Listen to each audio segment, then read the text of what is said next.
Je m'appelle Lynn Kiro et je suis Sud-Africain. My name is Lynn, Kiro, and I'm South African. Growing up in Cape Town, I grew up in, it's obviously a really big city. It has millions of people, so there was a lot to do there. I'd go to the beach a lot with my friends, and I just go for runs on the promenade, and it's just very easygoing vibe there. I would say there's also a lot of good restaurants there. The food is probably what I miss the most.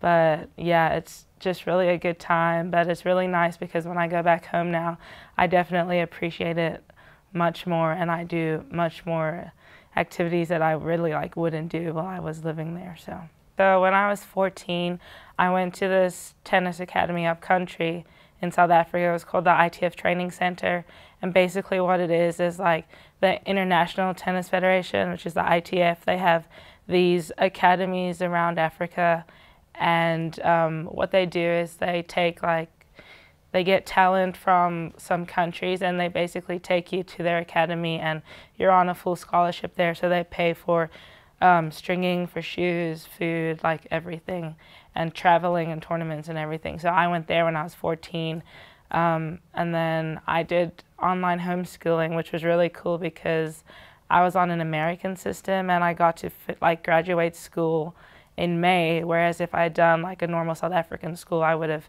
finished in December, and then I would have had to come here in the spring, so I was fortunate enough. Yeah, so I think I had a really good junior career. I managed to get a world ranking of 60 in the world, and yeah, I was national champion in my country for under 14, and then 2 years in the under 18 category. And then, when I went to my academy, I started playing a lot of international tournaments too.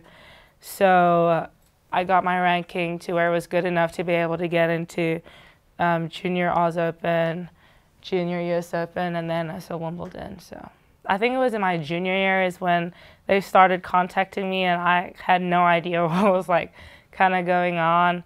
And I just remember getting a whole bunch of messages on Facebook from a bunch of different schools, and I was I don't even know any of these schools. But then I just remember getting one from Texas Tech from Coach Petty, and he just seemed really interested in me, and so I started doing my research online and looking at videos he had sent me and stuff, and just pictures of the school, and I was okay, I know that if I go somewhere, it's gonna for sure be this school. So because there's so many of us who are internationals, I feel we bond over a lot of different stuff just because we're international. I don't know, our junior careers are kind of the same, and the tournaments we play, we always make jokes about wow, I wonder if we played the same tournament, so we just didn't know each other then, but somehow we all ended up here. But it's just nice too because we're kind of all in the same boat, being so far away from home, so we kind of console each other.